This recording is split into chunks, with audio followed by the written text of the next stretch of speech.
Hi friends, இன்னிலேருந்து ஒரு Chinese drama தான் பார்க்க போகிறோம். சரி வாங்க ட்ராமாக்குள்ளே போயிடலாம். ட்ராமாவோட ஓப்பனிங் சீன்லேயே ஒரு பெரிய மாலை காட்டுறாங்க. ஸோ இங்கே பார்த்தீங்கன்னா பயங்கரமாக க்ளீனிங் ஒர்க்கெல்லாம் போயிட்டுருக்கு. அப்படியே வெளியே நம்ம ஹீரோவை காட்டுறாங்க. சும்மா மாசாக வந்து காரில் இறங்கிட்டு இருக்கான். ஸோ உள்ளே வந்தோடனே பார்த்தீங்கன்னா அங்கே ஏதாவது டஸ்ட் இருக்கா அப்படி இப்படின்னு டிஷ்யூ பேப்பர்லாம் வச்சு செக் பண்ணி பார்த்துட்ருக்கான். ஸோ ரொம்பவே க்ளீனான பர்ஃபெக்டான ஒரு ஆள் போல். அப்போ பார்த்தீங்கன்னா மேலேருந்து இந்த இறகு இருக்கும்ல, அது பார்த்தீங்கன்னா அப்படியே கீழே வந்துட்டுருக்கு. ஸோ இதை அந்த எம்ப்ளாயீஸ் எல்லோரும் பார்க்குறாங்க. அவங்களுக்கு பயங்கர ஷாக்கிங்காக இருக்குது. ஐயோ இப்போ நம்ம என்ன பண்ணுறது அப்படின்ட்டு. அப்போ ஒருத்தவர் பார்த்தீங்கன்னா அதை போயிட்டு அப்படியே எகிரி குதிச்சு பிடிச்சிட்ருக்காரு. ஹீரோ வந்து கேட்குறா, அம்மா என்னாச்சு அப்படின்னு. அதெல்லாம் ஒன்றும் இல்லையே, அது ஃபைட்டிங் ஃபைட்டிங் ஃபைட்டிங் அப்படின்ற மாதிரி கத்திகிட்ருக்கான். ஓ அப்படியா, சரி சரி அப்படின்ட்டு அவன் வாட்டில் அங்கேருந்து போயிட்டுருக்கான். ஹீரோ பார்த்தீங்கன்னா ரொம்பவே க்ளீன் அண்ட் பர்ஃபெக்டான ஒரு ஆள். முக்கியமாக இவங்கிட்ட பொய் சொல்லவே கூடாது. பொய் சொன்னால் இவனுக்கு பிடிக்காது. பொய் சொன்னாங்க அப்படின்னா இவனுக்கு பார்த்தீங்கன்னா அவனோட உடம்புல சில அலர்ஜி மாதிரிலாம் சில விஷயங்கள் வந்து உண்டாகுது.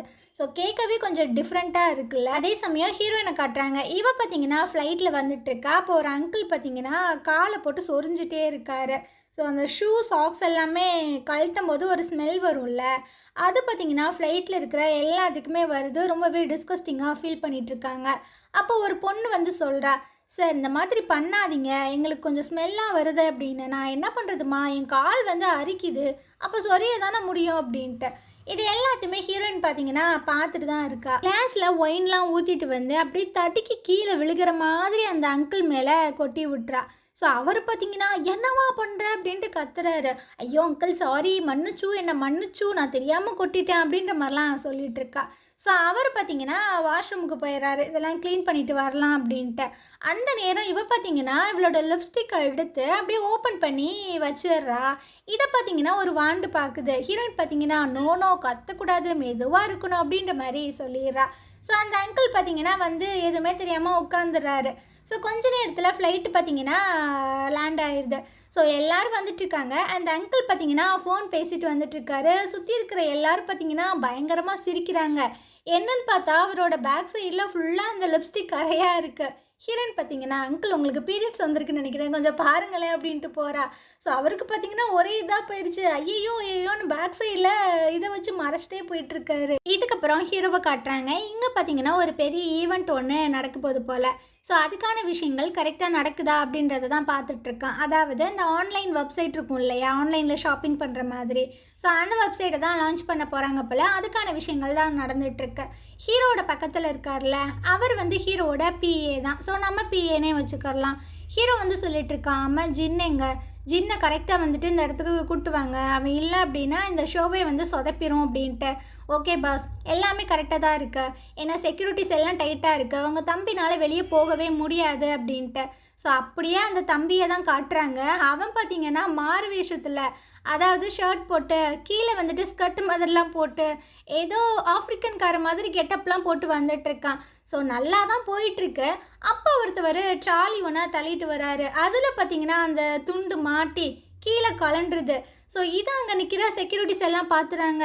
ஐயோ அது நம்ம ஜின்னு சார் தான், பிடிங்க அப்படின்ட்டு 2 செக்யூரிட்டி கார்டு பார்த்திங்கன்னா துரத்திட்டே வந்துட்டுருக்காங்க. ஸோ இவனுக்கு பார்த்தீங்கன்னா என்ன பண்ணுறதுன்னு தெரில, தெரிச்சு ஓடி வந்துட்டுருக்கான். ஏன் அந்த ஈவெண்ட்டை தான் காட்டுறாங்க. எல்லாரும் பார்த்தீங்கன்னா அந்த ஈவெண்ட்டுக்கு வந்துட்டுருக்காங்க. ஸோ ஒரு பாட்டி வராங்க. இவங்க பார்த்தீங்கன்னா சேர்மேனு, நம்ம ஹீரோ பார்த்தீங்கன்னா பிரசிடெண்ட்டு.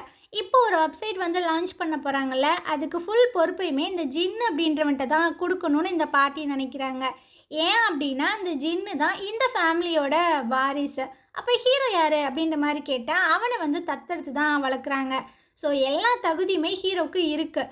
இருந்தாலும் இவன் வந்து வளர்ப்பு பையன் அப்படின்ற ஒரே காரணத்துக்காக இவனுக்கு இந்த பொசிஷனை கொடுக்க மறுக்கிறாங்க. ஜின்னு இங்கே ஏன் அவன் இன்னும் இங்கே வரல அப்படின்ற மாதிரி கேட்கும்போது, ஒரு சின்ன பிரச்சனை தான், அவனை கண்டிப்பாக நான் கூப்பிட்டு வந்துடுவேன் அப்படின்ற மாதிரிலாம் ஹீரோ சொல்லிகிட்டு இருக்கான். ஸோ அந்த சைடு அந்த ஜின்னை காட்டுறாங்க. இவன் பார்த்தீங்கன்னா சும்மா நடந்து போயிட்டுருக்கானுங்க. அவங்க மேலெல்லாம் அந்த அட்டைப்பட்டியை தூக்கி போட்டு எண்ணெயை தூக்கி போட்டு பல்ல கலவரம் பண்ணிட்டு போயிட்டுருக்கான். ஸோ அங்கே பார்த்தீங்கன்னா ஒரு போலீஸ் நின்றுட்டுருக்காரு. ஸோ வேகமாக ஓடி போய், சார் என்னை வந்து அரெஸ்ட் பண்ணுங்க, என்னை வந்து ஹெல்ப் பண்ணுங்க, ப்ளீஸ் என்னை அரெஸ்ட் பண்ணுங்கன்னு கேட்குறாங்க. இந்த போலீஸ் பார்க்குறாரு, என்னடா திடீர்னு வந்து அரெஸ்ட் பண்ண சொன்னால் எப்படா பண்ண முடியும் அப்படின்ட்டு. தம்பி ஒன்றும் இல்லை சரியா, ஒழுங்கா வீட்டுக்கு போ அப்படின்ட்டு அவர் அங்கேருந்து போகிறாரு. இவனுக்கா என்ன சொல்கிறதுன்னு தெரில. ஐயோ, இப்போ என்ன பண்ணுறது, இந்த போலீஸை நம்ம எப்படி அரெஸ்ட் பண்ண வைக்கிறது அப்படின்ட்டு சுற்றி பார்க்குறான். அங்கே பார்த்தீங்கன்னா ஒரு கப்புள்ஸ் வந்துட்டு கேக் வந்து ஊட்டி விட்டு சாப்பிட்டுட்டு இருக்காங்க. ஸோ அந்த கேக்கை தூக்கிட்டு போய் அந்த போலீஸ்கார மூஞ்சிலே அட்டிக்கிறான் பாருங்க. அவர் செம்மையாக கடுப்பாயிடுறாரு. இப்போ என்ன அரெஸ்ட் பண்ணுங்க, இப்போ என்ன அரெஸ்ட் பண்ணுங்க அப்படின்ட்டு. இத்தடா மவனே, உன்னை நான் அரெஸ்ட் பண்ணாமல் விட மாட்டேன் அப்படின்ட்டு அவர் பார்த்தீங்கன்னா அரெஸ்ட் பண்ணுறாரு. ஸோ அந்த ஈவெண்ட் பார்த்தீங்கன்னா ஸ்டார்ட் ஆகி போயிட்டுருக்கு. ஆனால் ஜின்னை பார்த்தீங்கன்னா அந்த இடத்துல காணவே காணோம். ஸோ இப்போது ஜின்னுக்கு பதிலாக ஹீரோ தான் எக்ஸ்பிளைன் பண்ணிகிட்டு இருக்கான். ஸோ அந்த பாட்டிமா வந்து சொல்கிறாங்க, ஜின்னு வந்து ஒரு அவசர வேலையை மாட்டிக்கிட்டான். ஆனால் உங்களுக்காக ஒரு வீடியோ ஒன்று மேக் பண்ணியிருக்கான் அப்படின்ட்டு. ஆனால் ஹீரோ வந்து காதில் சொல்கிறான், நான் இன்னும் இந்த வீடியோவை செக் பண்ணலை, ஸோ வேண்டாமே அப்படின்ட்டு. அதெல்லாம் பிரச்சனை இல்லை, நீ வந்து ப்ளே பண்ண அப்படின்ற மாதிரி சொல்லிடுது. ஆனால் அவன் பார்த்தீங்கன்னா அரைகுறையாக பொண்ணுங்க கூடலாம் பயங்கரமாக பார்ட்டி பண்ணிகிட்ருக்கான். ஹாய் கைஸ், என்னால் இந்த மீட்டிங்க்கு வர முடியல, ஏன்னா நான் ரொம்பவே பிஸியாக இருக்கேன் இந்த பொண்ணுங்களோட. அதனால் நீங்களே பார்த்துக்கங்களேன் என் கம்பெனியை, சரிங்களா, டாட்டா பாய் பாய் அப்படின்னு நான் சொல்லிட்டு வச்சிடுறான். இந்த பாட்டிக்கு பார்த்தீங்கன்னா ஒரே அசிங்கமாக போயிடுது. இதுக்கப்புறம் ஹீரோயினை காட்டுறாங்க. இவ பார்த்தீங்கன்னா நேராக அவங்க அப்பாவோட கல்லறைக்கு தான் வந்திருக்கா. அப்பா, நான் திரும்பி வந்துட்டேன், உங்களை தான் என்னால் பார்க்க முடியல அப்படின்ட்டு ரொம்பவே ஃபீல் பண்ணிகிட்ருக்கா. இதுக்கப்புறம் பார்த்தீங்கன்னா ஒரு வீட்டுக்கு வந்திருக்கா, அதாவது அவங்க அம்மா செகண்டாக மேரேஜ் பண்ணியிருக்க வீட்டுக்கு. ஸோ உட்காந்து பொறுமையாக சாப்பிட்டுட்ருக்கான். அப்போ அவங்க அம்மா பார்த்தீங்கன்னா அந்த ஹஸ்பண்டோட பொண்ணு இருக்காங்களே, அவங்கள நம்ம தங்கச்சிக்காரின்னு வச்சுக்கலாம். ஸோ அவளுக்கு ஒரு ஃபுட்டை எடுத்து வைக்கிறாங்க. அவள் பார்த்தீங்கன்னா தட்டை அப்படியே டக்குன்னு எடுத்துடுறா. எனக்கு ஒன்றும் தேவையில்லை, உங்கள் ஒரிஜினல் பொண்ணு வந்திருக்கால, அவளை விழுந்து விழுந்து கவனிங்க, எனக்கு ஒன்றும் தேவையில்லை அப்படின்ட்டு. ஸோ அவங்களோட ஃபேஸே மாறிடுதோ. ஹீரோயினும் ஒரு மாதிரி தான் பார்க்குறா. உங்ககிட்ட ஒரு விஷயம் சொல்லணும்னு நினச்சேன். உங்கள் அம்மா உனக்கு ஒரு பிளைண்ட் டேட் ஒன்று அரேஞ்ச் பண்ணியிருக்காங்க. ஸோ நீ அவனை பார்த்து பழகி கல்யாணம் பண்ணி சீக்கிரமாகவே இந்த வீட்டை விட்டு போயிடறேன், உனக்கு நல்லா இருக்கும்ல அப்படின்ட்டு. ஏன்னா இந்த தங்கச்சிக்காரி இருக்கால்ல, இவளுக்கு பார்த்தீங்கன்னா இவங்க அம்மாவையும் ஹீரோயினும் சுத்தமாக பிடிக்கல. இந்த வீட்டிலேருந்து எப்படியாவது பற்றி விடணும் அப்படின்ற மாதிரியே நினச்சிட்ருக்காங்க. அப்போ அவங்க அப்பா வந்து சொல்கிறாரு, நீ வந்துட்டு என்னோடய கம்பெனிக்கு வந்துருமா நாளையிலேருந்து அப்படின்னு. ஸோ இவ செம்ம கடுப்பாயிடுறா. எதுக்கு, இவ ஒழுங்கான ஒரு நல்ல யூனிவர்சிட்டியில் கூட படிக்கலை, எப்படி நீங்கள் நம்ம கம்பெனியில் இவளுக்கு வேலை கொடுக்கலாம் அப்படின்ட்டு. ஏன், அவளுக்கு என்ன டேலண்ட் இல்லையா அப்படின்ற மாதிரி கேட்டுட்ருக்காரு. அதெல்லாம் முடியாது, இவ வரக்கூடாது அப்படின்ட்டு. ஆனால் இவ பேசுகிறத அவங்க அப்பா கேட்கவே இல்லை. ஹீரோயின் பார்த்தீங்கன்னா ரொம்பவே தேங்க்ஸ் அங்கிள் அப்படின்ற மாதிரி சொல்லிட்டு இருக்கா. தங்கச்சிக்காரிக்கு தான் செம்ம கோவமாயிட்டுருக்கு. ஒரு நாள் ஹீரோயின் பார்த்தீங்கன்னா ஆஃபீஸுக்கும் வந்துடுறா. ஆனால் இந்த தங்கச்சிக்காரிக்கு சுத்தமாக பிடிக்கல. கடைசியில் எங்கள் ஃபேமிலி கம்பெனிக்குள்ளேயே நீ வந்துட்டீல அப்படின்னு. ஓ, உங்கள் ஃபேமிலி கம்பெனியா, எனக்கு ரொம்ப கடுப்பாக இருக்கா, சரி கடுப்பாகவே இருந்துக்கோ அப்படின்ட்டு அவள் அங்கேருந்து போயிடுறா. இதுக்கப்புறம் அந்த தங்கச்சிக்காரி அவங்க அப்பாட்ட போய் கத்திட்டு இருக்காங்க, நீங்கள் என்ன தான் நினச்சிட்ருக்கீங்க, எதுக்காக நீங்கள் அவளை உள்ளே விடுறீங்க அப்படின்ட்டு. ஸோ இவர் கடுப்பாயிறாரு. உனக்கு அதில் என்ன பிரச்சனை, இவ்வளோ நாள் நீயும் இந்த கம்பெனியில் தான் இருக்க, இந்த கம்பெனியோட வளர்ச்சி ஏதாவது இருக்கா, ஒன்றுமே இல்லை, அப்புறம் எதுக்கு நீ இதெல்லாம் பற்றி பேசுகிற. சரி விடு, உனக்காக ஒரே ஒரு வாய்ப்பு ஒன்று நான் கொடுக்குறேன். இப்போ கூ ஃபேமிலி பார்த்தீங்கன்னா ஒரு வெப்சைட் ஒன்று லான்ச் பண்ணியிருக்காங்க. அதில் நம்மளோட ப்ராடக்ட் எல்லாத்தையுமே சேல் பண்ணுறதுக்கு நீ பெர்மிஷன் மட்டும் வாங்கிட்டு வா, நான் உனக்கு போஸ்டிங் போட்டு கொடுக்குறேன் அப்படின்ட்டு. ஸோ இவ பார்த்தீங்கன்னா அந்த ஃபைல் எல்லாம் தூக்கிட்டு நேராக அந்த ஆஃபீஸுக்கு தான் வந்துட்டுருக்கா. பிஏ வந்து சொல்கிறாரு, உங்களை மீட் பண்ணுறதுக்கு ஹார்ன் ஃபேமிலியிலேருந்து ஒருத்தக்க வந்திருக்காங்க அப்படின்ட்டு. அப்பாயின்மெண்ட் வாங்கியிருக்காங்களா அப்படின்ற மாதிரி கேட்கும்போது இல்லை அப்படின்னு சொல்லிடுறாரு. அப்புறம் நான் ஏன் மீட் பண்ணோம், அவங்கள போக சொல்லிடுங்க அப்படின்ட்டு. ஆனால் இவ பார்த்தீங்கன்னா கேட்குற மாதிரியே இல்லை, உள்ளே வந்து கத்திட்டுருக்கா. ஹாய், உங்களை நான் பார்த்ததில் ரொம்பவே சந்தோஷம் அப்படின்ட்டு. ஹீரோ பார்த்தீங்கன்னா உன்னை பார்த்ததில் எனக்கு துளி கூட சந்தோஷம் இல்லை, உனக்கு வந்து கொஞ்சம் கூட வெக்கமாக இல்லை, இந்த மாதிரி தான் பிஹேவ் பண்ணுவியா அப்படின்ட்டு இவளுக்கு கடுப்பாயிருது. ஸோ எங்கள் கம்பெனி பார்த்தீங்கன்னா போன வருஷம் 37% வந்து சக்ஸஸை வந்துட்டு லீட் பண்ணியிருக்கு. ஸோ எங்கள் கம்பெனியோட ப்ராடக்டை உங்கள் வெப்சைட்டில் வந்து லான்ச் பண்ணுங்கள் அப்படின்ட்டு பயங்கரமாக பேசுகிறா. ஆனால் இவன் பார்த்தீங்கன்னா அதெல்லாம் முடியாது, என்னோட பிஹேவியரே எனக்கு பிடிக்கல, மரியாதையே வெளியே போ அப்படின்ட்டு அசிங்கப்படுத்திடுறான். அவளுக்கு பயங்கர கோவமாகிடுது. இதுக்கப்புறம் பார்த்தீங்கன்னா ஒரு பிளைண்ட் டேட் ஒன்று அரேஞ்ச் பண்ணியிருப்பாங்க போல் ஹீரோவுக்கு. ஸோ அந்த பொண்ணை மீட் பண்ணணும்னு சொல்லிட்டு தான் காரில் வந்துட்டுருக்கான். அப்போ இவனோட டாக்டருக்கு கால் பண்ணி பேசுகிறான். அவர் பார்த்தீங்கன்னா ஏதோ ஒரு விஷயமா ஃபாரின் போயிருக்காரு போல். உனக்கு இப்போ ஓகே தானே அப்படின்னு. நார்மலாக தான் இருக்குது அப்படின்ற மாதிரி சொல்லும்போது, உனக்கு ஏதாவது ஒரு பிரச்சனை அப்படின்னா ஜஸ்ட் எனக்கு கால் பண்ண, ஸோ நான் என்னோடய ஷெடியூல் எல்லாத்தையும் நான் உனக்கு அப்புறமாட்டி சென்ட் பண்ணுறேன் அப்படின்ட்டு அவர் ஃபோனை வச்சிடறாரு. அப்படியே ரெஸ்டாரண்ட்டில் காட்டுறாங்க. ஹீரோ பார்த்தீங்கன்னா பயங்கரமாக ஒர்க் பண்ணிகிட்ருக்கான். அந்த இடத்துக்கு அந்த பொண்ணு வருது, அதாவது ஹீரோ வந்துட்டு மீட் பண்ண வந்த பொண்ணு. ஸோ இவன் பார்த்தீங்கன்னா நீங்கள் 17 நிமிஷம் வந்து லேட்டாக வந்திருக்கீங்க அப்படின்னு. ஓ அப்படியா, அது ஒன்றும் இல்லை, டிராஃபிக்கில் நான் மாட்டிக்கிட்டேன் அப்படின்னு சொல்கிறா. ஸோ இவன் பார்த்தீங்கன்னா அப்படியே அவளை பார்க்குறா. ஒரு மாதிரி தும்மல் வருது. அப்படியே திரும்பிக்கிறா. ஸோ என்னை மன்னிச்சிடுங்க. நீங்கள் வந்துட்டு ஒர்க் பண்ணுங்க. நான் முடிக்கிற வரைக்கும் இருக்கேன் அப்படின்ற மாதிரி சொல்லிடுறா. ஸோ இவனும் பார்த்தீங்கன்னா வேலை பார்க்குறான் பார்க்குறான் பார்த்துக்கிட்டே இருக்கான். இவளும் வெயிட் பண்ணிகிட்டே இருக்கா. ஒரு கட்டத்தில் கடுப்பாயிடுறா. என்ன தான் நீங்கள் நினச்சிட்டு இருக்கீங்க, எப்போ இந்த வேலை முடியும் அப்படின்ட்டு. அது இனி ஒரு 2 மணி நேரம் ஆகும் அப்படின்ற மாதிரி சொல்லும்போது இவளுக்கு கடுப்பாயிடுது. நான் 17 நிமிஷம் தானே லேட்டாக வந்தேன், அதுக்கு நீங்கள் இப்படி தான் நடந்துப்பீங்களா அப்படின்னு. அப்போ நீ என்கிட்ட சாரி கேளு, நான் உன்னை மன்னிச்சிடுறேன் அப்படின்னு. நீ யார் என்னை மன்னிக்கிறதுக்கு அப்படின்ட்டு இந்த பொண்ணு பார்த்தீங்கன்னா செம்மையாக கடுப்பாயிருது. அவன் கூடலாம் மனுஷன் பேசவே முடியாது போடா அப்படின்ட்டு அவன் அங்கேருந்து கிளம்பிடுறா. ஆனால் ஹீரோ பார்த்தீங்கன்னா இதை எதையுமே கண்டுக்கறல. அவன் வாட்டில் உட்காந்து வேலை பார்த்துட்ருக்கான். அதே ரெஸ்டாரண்ட்டுக்கு நம்ம ஹீரோயின் பார்த்தீங்கன்னா அப்படியே புள்ளிங்க மாதிரி வந்துட்டுருக்கா. ஸோ அவங்க அம்மா வந்துட்டு ஒரு பிளைண்ட் டேட் ஒன்று அரேஞ்ச் பண்ணியிருந்துருப்பாங்கல்ல, அதுக்காக தான். ஸோ ஒரு கண்ணாடி போட்டவன் தான் உட்காந்துட்ருக்கான். ஹீரோயின் பின்னாடி இருந்து பார்க்குறா. ஓ நீ தானா அவன், நீ செத்தடி அப்படின்ட்டு. இவன் பார்த்தீங்கன்னா நேரில் பார்த்துட்டு மிரள்றான்.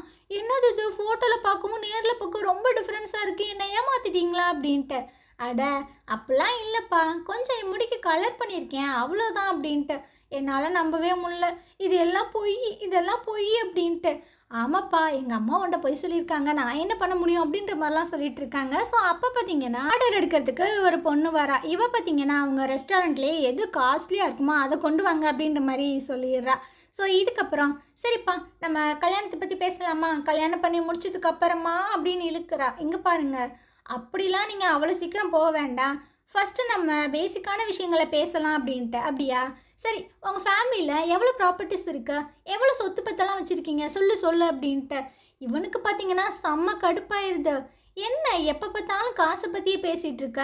ஓ நான் மறந்துட்டேன், உங்கள் அம்மா காசுக்காக தானே செகண்ட் மேரேஜ் பண்ணிக்கிட்டாங்க அப்படின்ட்டு. இவளுக்கு பார்த்தீங்கன்னா கடுப்பாயிட்டுருக்கு. ஆமாம் காசு ரொம்ப முக்கியம் தானே அப்படின்ட்டு வாயில் போட்டிருக்க பபிள் கம் எடுத்து கையில் வச்சு இழுத்து விளாண்டுட்டுருக்கா. அவனுக்கு ஒரு மாதிரி ஆகுது. திரும்பவுமே அந்த பபிள் கம்மை வாயில் போடுறாளா. உன்னை பார்த்தா எனக்கு ரொம்ப டிஸ்கஸ்டிங்காக இருக்கு அப்படின்னு. நீ ஏதோ பணக்காரன் அப்படி இப்படின்னு ரொம்ப சீன் போட்டுட்ருக்கியே, நான் கேள்விப்பட்டேன், நீ அப்படிலாம் ஒரு ஆளே இல்லையாம்ல அப்படின்ட்டு. இவனுக்கு பார்த்தீங்கன்னா கொஞ்சம் பதறுது. இல்லையே, யார் சொன்னா அப்படின்ட்டு. நிறுத்துப்பா, நான் எல்லாம் விசாரிச்சுட்டு தான் வந்தேன், எதுக்கு இந்த வெட்டி சீனு அப்படின்ட்டு இவன் ரொம்பவே அடிமட்டத்துக்கு போய் கலாய்க்கிறா. இவனுக்கு பார்த்தீங்கன்னா கட்டுப்பாகி அவன் கையில் வச்சுருந்த ஜூஸ் எல்லாத்தையுமே தூக்கி மூஞ்சியில் ஊற்றி விட்றான். அப்போ மேடம் எந்த மாதிரி ஒரு பையனை வந்துட்டு கல்யாணம் பண்ணணும்னு நினைக்கிறீங்க அப்படின்ட்டு. ஸோ டிவியில் பார்த்தீங்கன்னா அந்த ஜின்னோட வீடியோ தான் ஓடிட்டுருக்கு. அந்த வீடியோவில் இருக்கான் பார்த்தியா, ஹூ ஃபேமிலி, அவனை நான் ரிஜெக்ட் பண்ணேன். என்னால் அவன் எவ்வளோ கஷ்டப்பட்டுருக்கான் தெரியுமா, அந்த மாதிரிலாம் ஆளை விட்டுட்டு உன்னோட கையை நான் பிடிப்பேன்னு நினைக்கிறியா அப்படின்ட்டு. ஸோ இவன் திரும்பி பார்க்கும்போது அங்கே பார்த்தீங்கன்னா ஹீரோ தான் இருக்கான். எது, இவரை நீ ரிஜெக்ட் பண்ணியா, ஒன்றை மாதிரி ஒரு பொண்ணெல்லாம் அவருக்கு சுத்தமாக பிடிக்காது அப்படின்ட்டு சண்டை போட்டுட்ருக்கானுங்க. இது எல்லாமே ஹீரோ காதுலையும் கேட்டுட்ருக்கு. இதுக்கு நம்ம ஹீரோவும் வரானா. ஸோ அந்த கண்ணாடி பார்த்தீங்கன்னா சொல்லிட்டு இருக்கான், நீ சொன்னவர் இவர் தானே, இவர் தான் நீ ரிஜெக்ட் பண்ணியோ அப்படின்ட்டு. ஸோ இவனும் பார்த்தீங்கன்னா அப்படியே பயந்துட்டே திரும்பி பார்க்குறான். அங்கே நிற்கிறது வேற ஆள். ஆத்தாடி, இது ஃபஸ்ட்டு பையனாக இருப்பானோ அப்படின்ட்டு. ஸோ இந்த கண்ணாடி பார்த்தீங்கன்னா வெறுப்பேற்றிட்டு இருக்கானா. இருடி நான் உன்னை வெறுப்பேற்றுறேன் அப்படின்ட்டு ஹீரோவோட கையை பிடிச்சிட்டு, டார்லிங் என்ன ரொம்ப வருத்தத்தில் இருக்கீங்களா, என்ன பண்ணுறது, நீங்கள் மேரேஜுக்கு ப்ரப்போஸ் பண்ணியும் நான் வேணான்னு சொல்லிட்டேன், அதனால் நீங்கள் துக்கத்தில் இருப்பீங்க தான், நியாயம்தான், இருந்தாலும் எனக்கு கொஞ்சம் டைம் வேணும்ல அப்படின்ட்டு. ஹீரோ முழிக்கிறான். எது, மேரேஜ் ப்ரப்போசல்ல அப்படின்ட்டு. ஸோ அவன் கண்ணில் இருந்து பார்த்தீங்கன்னா கண்ணீர்லாம் வந்துட்டுருக்கு ஹீரோவுக்கு. அவனுக்கு என்ன ஆச்சுன்னு தெரில. ஐயோ டார்லிங் அழுகாதீங்க, எனக்காகலாம் நீங்கள் அழுகக்கூடாது, பாத்தியா அப்படின்ட்டு ஹீரோயின் வேற அந்த கண்ணாடிக்கான்ட்ட சொல்லிட்டு இருக்கான். ஸோ அப்படியே ஹீரோவோட கண்ணை ஜூம் பண்ணி அப்படியே கண்ணுக்குள்ளே போயிட்டுருக்காங்க. ஹார்ட் பீட் பார்த்தீங்கன்னா பயங்கரமாக துடிச்சிட்டே இருக்குது. நான் இப்போ ஃபீல் பண்ணுறேன், இந்த மாதிரி மோசமான ஆட்களை பார்க்கும்போது நீங்களாம் எவ்வளோ பெட்டர்னு எனக்கு இப்போ தான் தோணுது அப்படின்ட்டு. ஹீரோ பார்த்தீங்கன்னா அங்கேருந்து போகிறான். ஆனால் அவள் பார்த்தீங்கன்னா போகாதன்னு சொல்லிட்டு கையை பிடிச்சி இழுக்கிறாளா. அவன் பார்த்தீங்கன்னா அப்படியே மேலே விழுந்துறான் ஹீரோயினுக்கு. என்னால் மூச்சு விட முடியல, என்ன பண்ணுறதுன்னு ஒரு மாதிரி எப்படி தடுமாறிட்டு இருக்கான். ஸோ அப்போ பார்த்தீங்கன்னா ஹீரோயினை கொஞ்சம் டைட்டாக பிடிக்கிறான். அது பார்த்தீங்கன்னா ஹக் பண்ணுற மாதிரி ஆயிடுதோ. இதை எல்லாத்தையுமே இந்த கண்ணாடிக்காரன் பார்த்துட்டு இருக்கானா. என்ன பார்க்குற, ஓடுறாங்கிட்ட அப்படின்ட்டு கத்துறா. சரி போய் தொலைகிறேன் அப்படின்ட்டு அவனும் கடுப்பாகி அங்கேருந்து போயிட்டுருக்கானா. ஹீரோ பார்த்தீங்கன்னா 2, 3, 1 நான் நார்மலுக்கு வந்துட்டேன் அப்படி சொல்லிட்டு ஹீரோயினை பிடிச்சி ஒரே தள்ளு. இங்கே பார் நீ ரொம்ப ஓவராக பேசிட்ட அப்படின்னு காட்டு பையன் மாதிரி பிடிச்சி தள்ளி விட்றான்ப்பா அப்படின்ட்டு ஹீரோயின் பார்த்தீங்கன்னா எந்திரிச்சு போயிட்டுருக்கா. ஹீரோ பார்த்தீங்கன்னா நீ யார், எதுக்கு இந்த மாதிரி பொய் சொல்கிற, இன்னொரு டைம் இந்த மாதிரி பொய் சொன்ன அப்படின்னா நான் இன்வெஸ்டிகேட் பண்ணி போலீஸ்கிட்ட பிடிச்சி கொடுப்பேன் அப்படின்ற மாதிரிலாம் சொல்லிகிட்டு இருக்கான். இவ பார்த்தீங்கன்னா இந்த உலகத்திலேயே எனக்கு பிடிக்காத ஒன்றே ஒன்று அப்படின்னா அந்த கூ ஃபேமிலி தான் அப்படின்ட்டு அவள் பார்த்தீங்கன்னா போகிறா. இவனுக்கு யார் இவ என்ன தான் சொல்கிறான்னு ஒன்றுமே புரியலை. அப்போ பார்த்தீங்கன்னா பில் கொண்டு வந்து கொடுக்குறாங்க. மேடம் உங்கள் பில்லு அப்படின்ட்டு. என்னோடய பாய் ஃப்ரெண்ட்டை போய் கொடுங்க அப்படின்ட்டு அவள் போயிடுறா. ஸோ அந்த மேடம் போயிட்டு பில்லை கொண்டு போய் கொடுக்குறாங்களா. சார் உங்கள் கேர்ள் ஃப்ரெண்டோட பில்லை நீங்கள் பே பண்ணிடுங்க அப்படின்னு. எது, அவள் என்னோடய கேர்ள் ஃப்ரெண்ட் இல்லை அப்படின்ற மாதிரி சொல்லும்போது நாங்கள் தான் பார்த்தோமே நீங்கள் 2 பேரும் ஹக் பண்ணிட்டு இருந்தீங்களே ப்ளீஸ் பே பண்ணிடுங்க அப்படின்ட்டு ஹீரோக்கு பார்த்தீங்கன்னா என்ன பண்ணுறதுன்னு தெரில, செம்ம கடுப்பாயிட்டு இருக்கு. ஸோ இந்த இடத்துல இந்த எபிசோட் முடியுது. நாளைக்கு நம்ம அடுத்த எபிசோட் பார்க்கலாம். இந்த ட்ராமா உங்களுக்கு பிடிச்சிருந்தது அப்படின்னா கண்டிப்பாக நம்ம சேனலுக்கு சப்போர்ட் பண்ணுங்கள். தேங்க்யூ.